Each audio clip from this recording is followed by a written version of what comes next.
Welcome to Ask the Expert, where we bring you the top experts on dog health, training, grooming, and more. You ask it, and we're going to answer it. I'm Marissa Sarback. Thank you for joining us today. In today's topic, we have the warmer weather every day, and that means more outdoor on-leash time with your dog. So we want those walks to be as fun for you as they are for your dog. AKC TV dog trainer and Family Dog Magazine contributor Kathy Santo is in studio with us today. She's here to show us how to improve your dog's walks. Bring any and all of your training questions to the discussion. That's facebook.com/American Kennel Club. Now, Kathy brought along a couple of friends for us today to demonstrate just how fun walking a dog can be. We have Dakota, who is an 8-week-old Rottweiler, and Mellow in the crate, who is a Pembroke Welsh Corgi.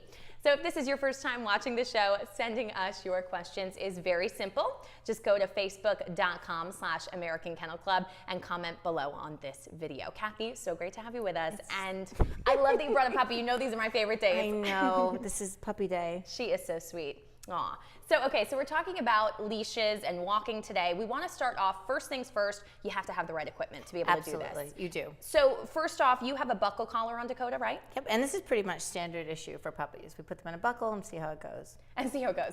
And if it doesn't go well, there are some other alternative options that would be not your typical leash, and we're going to bring those up on screen so everybody can see. Can you go through those for us? Yes, so we're going to start with the Gentle Leader or the Halti. Same idea, two different brands, and basically it goes around the dog's muzzle. It is not a muzzle. They can still drink and catch a ball and pant in it, and it controls the pulling. Now, there is a little bit of training that goes into it. Some dogs don't love it initially, so you have to take your time and teach them it's okay to wear it. Typically, we won't put puppies in there, but we will if they're really strong pullers. And how young or how old should a dog be when you start using this? You can start them young. I mean, we've had some puppies 3-4 months old go in that, but we typically prefer to do another piece of equipment if it's a puppy. And if that Halti doesn't work for you, you could use a harness. Correct. And harnesses are awesome. And ultimately, my goal is that all dogs learn to walk in a standard issue buckle collar, and you don't need all these extra things, but a harness can really help with a puppy pulling. And I get the front clip kind. It's not on the back. I prefer it on the front. I mean, if you go hiking and you want a handle for your dog and to help them up, then, and you're probably not taking your puppy then, but you could use that. But for me, my preference is a harness that clips right in the front. There's a little ring there, and the leash would be here. Perfect. So we're going to bring that up on screen so everybody can see what the harness looks like as well. So there you go. So, this dog looks like he is hiking. Yep, he is hiking, and that's a front clip. So when would you say it would be okay to use this with Dakota? I mean, she seems pretty great with the buckle collar.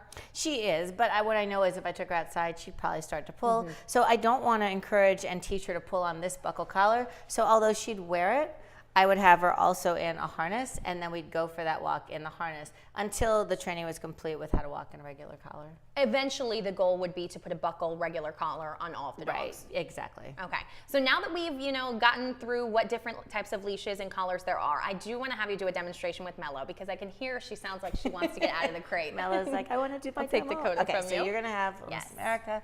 There we go. All right, so we talk about when does the walk actually start? Because people are like, oh, my dog pulls on the walk. And I'm like, no, they really start pulling in the house. So whether it's the way they came out of the crate or the way they went through the door, we want to teach them that the process of getting that freedom of getting out of the house starts with getting permission. And with this game, I teach her that when the door opens, she's not to go out of it.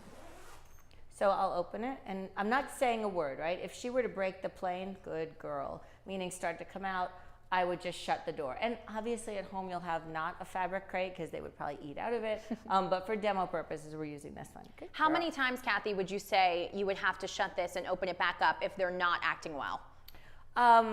It could be 3 or 4. It depends on the enthusiasm of the dog. Could be a lot longer. But what I'm doing is I'm rewarding the dog for being in the crate. So Mellow says, I know that staying in here brings me valuable food treats. And that's the problem. I think people build the value of the crate in the coming out of it, where I teach the dogs the value is actually staying in it. So once she's cool, calm, collected, I clip on the leash. And that's important too, because if I just were to release her out and she were untrained, she would be running around the room and I'd be in a hole with the training already. So she's in there, she's got her leash clipped on, and I used a carabiner clip because it's easier to clip on. Obviously, if she were in her crate during the day, I wouldn't have that clip on, but it's a great way to practice because you're gonna be fumbling for that little clip, and this makes it easier for you to get the training done. Now, she is kind of out of it, so I will close the door and then I'll open it up because I really want to keep criteria, and criteria is your nose doesn't break the plane. And you can tell she's totally watching when you shut that door and when you open it again. So she is starting to realize the connection. Correct. And I'm not saying a word, which is so important because I don't want my dog's training to hinge on having to say wait or stay. I just want her to know what the rules are. So when I'm done, oh, there goes her face. See, even when we're on TV, you have to do it right. Good girl. Good. See how much better that is? She's staying way back. Then I'm going to release her with the word, okay, and then ask her for a sit. Because again, I want her to have the idea that when you come out, you can't run around like a wild animal. You're going to be collected. You're going to know that I'm going to give you other commands. Sit.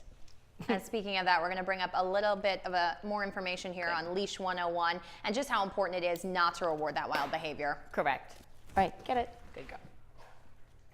So.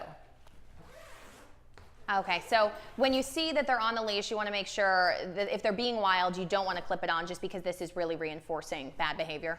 Right. I mean, you're saying, hey, if you act wild, then I'm going to let you out and we're going to have a great time. And I'm saying to Mello just the opposite of it. I'm saying if you are calm and collected, then I will go to the next step. And so she's learning to say, I'm going to slow down. I'm going to wait for you because I know there's a good thing at the other end. Yeah. And I want to talk about Dakota too, because Mello's a little bit older. So, and she's also been in training with you for a while. Oh, we're actually going to take a question first. Hank Solomon says, what if you have a bunch of dogs and one of them pulls a lot only when they're walking with the other one? That one that pulls is younger, about 2 years old. The older one is 6 years old and they are retrievers. All right. Well, I just had this question in a class yesterday and it's a student with 2 Wheatons. And what I'm telling her is, I know it's going to be bad news, but you have to take the younger one out and teach them how to walk first, and then you can pair it with the older one because you're just fighting this losing battle, right? And you can't really train a dog effectively if your attention is on a second dog as well. So you get them both sorted and well, and then you put it together. And also, oh, hi, Dakota. Also, if you are working with 2 dogs, it's almost, they're outnumbering you. They are. Even if you have somebody else on the walk and you're trying to hold 2 at once, if you have to take them both at once, then get somebody else to hold the leash and manage that dog. Because you could see, even with me, I had the leash, I had the treats, I had the dog. Where a second dog fits in that picture is nowhere. Even if you have 2 hands, that just you need to focus on the one dog. Yes. Yeah. We'll take our next question. Bond says, my boy gets aggressive with other dogs while on walks, pulls and barks, fine at dog day out and dog park. All right, so I am going to guess that this dog has access to a window during the day. So we always talk about that. It seems like it's not connected, but it actually is. What you want to make sure your dog does is he's not watching dog TV all day, which means he's not looking out the window and barking at people and barking at dogs who walk by, that your dog is not practicing that behavior because there's a level of frustration that goes along with your dog watching other dogs and barking at them and seeing that that makes them move. And it's one of 2 things, right? Your dog is barking at the dog to say, come back, like I want to be with you. Or they're barking at the dog and saying, get out of my property. And then either way, when you take them outside and that glass wall isn't there, your dog is going to continue that behavior because he's like, oh, now there's an opportunity. So the first thing I get rid of is that kind of an opportunity for the dog. No windows, no stalking dogs or people who walk by.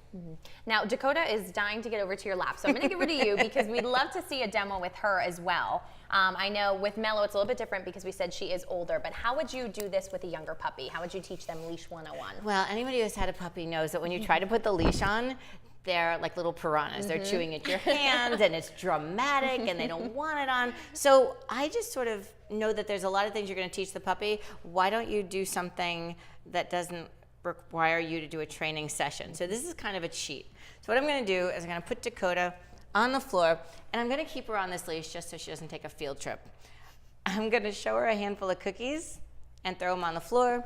I'm going to get my other leash ready. So now while she's eating these cookies, she's so dainty. Easy to, I just clipped on the leash. She didn't even know I clipped on the leash, but I'm really not looking for a lot of drama when I do this with a puppy, especially because they have to go potty. Right, and when the food is gone and eventually you start doing this without that, they'll already be so accustomed to getting a leash put on, they won't notice it. Like with Mello, I'll ask for a sit, and she'll know that this thing happens, and it's a positive. And then when I'm going to take her out, I'm going to carry her. Now, it's the same process coming off. You want to do that? I would love to try. Okay, so here's... You can tell she's a picky eater. There you go. So I take the purple off? Yep. And she doesn't even notice. Right. And so there's no drama. I'm not rewarding bad behavior and then taking her for a walk. It's just, it's so much easier. You need a couple quick wins in puppy world. Yeah, you need quite a few wins, I think. And would you suggest somebody use 2 leashes for this? You could for the practice part of it, and when she's good at it, you won't need to. Although probably in your own home, you don't have to worry about, like, we don't want Dakota getting out of the studio here, so we have to worry about that. But in your own home, you have a little bit more room to work with. And you could also do this in the crate, like I did with Mello. So you could teach that behavior with her already in a crate. All right, we're going to take our next question. Jessica says, how do I retain my 4-year-old to not pull, crazy pull when we walk? All right, so there's a lot of possibilities why this is happening, but one of the biggest ones is when you take your dog on a walk, a lot of times people let the puppy engage with every person and every dog. So they see the walk as their opportunity to find a new friend, whether it's a human or a dog. And so I teach the people who come to me, either a puppy or with adult dogs, to be the best part of the dog walk. Go out with high value treats and a toy they never see and say their name and run away. Of course, holding the leash. Ask for sits. Like, do things to make yourself really, really interesting versus letting the dog default to the environment. And when you're interesting, suddenly they're not going to care about what else is out there. Right. I mean, you bring along things that you think will be interesting to the dog that they don't get all the time. So maybe it's a toy they don't see that I only take on walks, and then they're not going to see the other environment. Or maybe you're on the wrong collar or leash. That's a possibility too. So you just have to sort of look at a lot of different factors to find out what's driving your dog. All right, now Kathy, I do want to bring up some information just on finding that time to train, because we all know it can be really difficult, and puppies do require a lot of time. They do, and this is where I always talk about the hidden training time, because when you're with your dog, they are learning something, either something you want them to learn or something you'd rather they not learn. So when you're with your puppy, you have to have 100% focus on it. Like, just like now, I'm working on holding her and helping her be still and rest her chin, and we're having a conversation and I'm still doing it. So this transfers to a walk where you just take her outside with the idea of she's going to potty, and then the rest of the time I'm going to be fun. So again, I'm going to say her name, show her cookie, run. So that's working on my come command. I'm going to lure her into a sit, maybe into a down. When she sees something like a deer or a person or a bike, and I see her look at it, I'm going to say yes, and I'm going to feed her, because I want her then to see new things and turn back to me versus seeing new things and pulling to them. Now, I do want to bring up our next slide about just talking about the walk does not start on the sidewalk here. That's for sure. And this is a great graphic because it just shows that your dog could be pulling you even before you get out of the house. Yeah, this is everybody who comes to me. Kathy, help me. And so we teach door manners, which looks exactly like what I did with Mello, because your crate door is a door, your house door is a door, and that sometimes happens on the gate if people have a yard, when they're walking out the gate with the dog. Also happens when people get out of the car with the dog. So if you teach door manners in one aspect, it'll go across everything globally. And this just shows also with puppies, I mean, they're so impressionable, quite like young kids, so they're learning whatever it is that you're doing. Yes, they are. And so if you're consistent in asking for one thing, but somebody else in your family is not, the dog will do it for you. It'll start to break down now and again, but they definitely won't do it for the other person. So everybody has to be on board with this. And how long would you say it takes to train a puppy as young as Dakota to get to that point where she is listening to everybody and doing everything you want? Fully trained, probably a year. Door manners, probably a couple weeks. If everybody says, I'm not going to open the door until this dog sits, and when she goes through the door, I'm going to ask for another sit, it won't take long at all. However, I will add that a puppy doesn't have future things. So I'm carrying her out to potty when it's time. But when my training sessions are happening, she's empty and she doesn't need to go.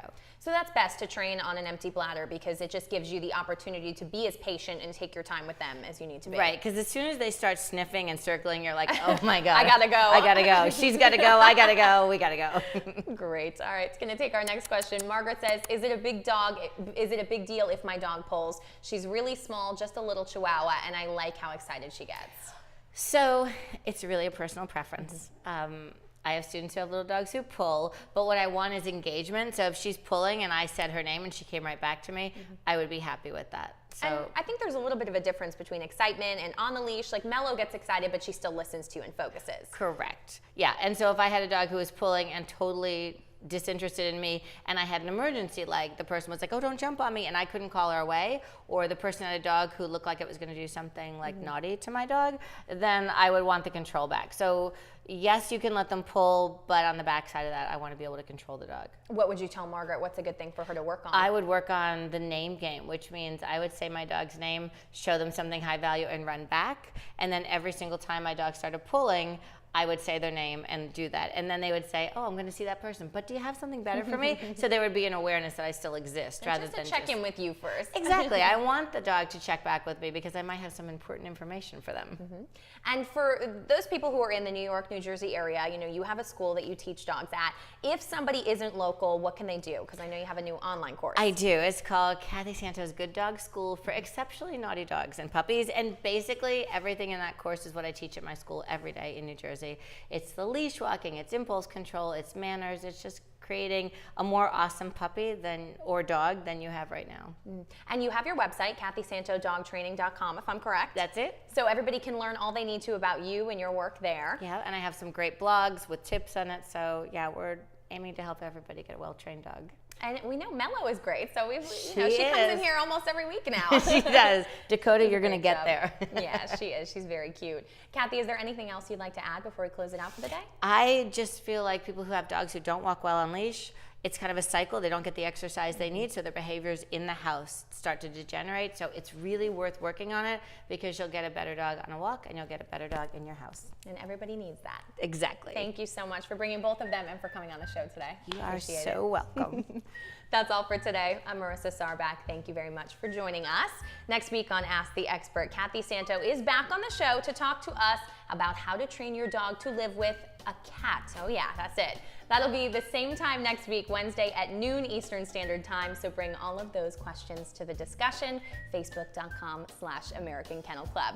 If you ask it, we will answer it. Catch us on Tuesday and Friday for an all-new AKC Dog Center, also at noon Eastern Standard Time. We are bringing you the latest dog news from the American Kennel Club, and every weekday we release a new Breed of the Day video. That's at 9 a.m. Eastern Standard Time. Today's Breed of the Day is the Pembroke Welsh Corgi, just like Mello here. On Thursday at noon, catch an all-new episode of AKC Training Tips. We'll show you the easiest way to teach your dog how to sit, another very important tip. And as usual, you can download AKC TV on Apple TV, Roku, and Amazon Fire. You can also download the app on Google Play and iOS. Follow us on Facebook and Instagram as well because we love to chat with you. AKC TV, sit, stay, watch.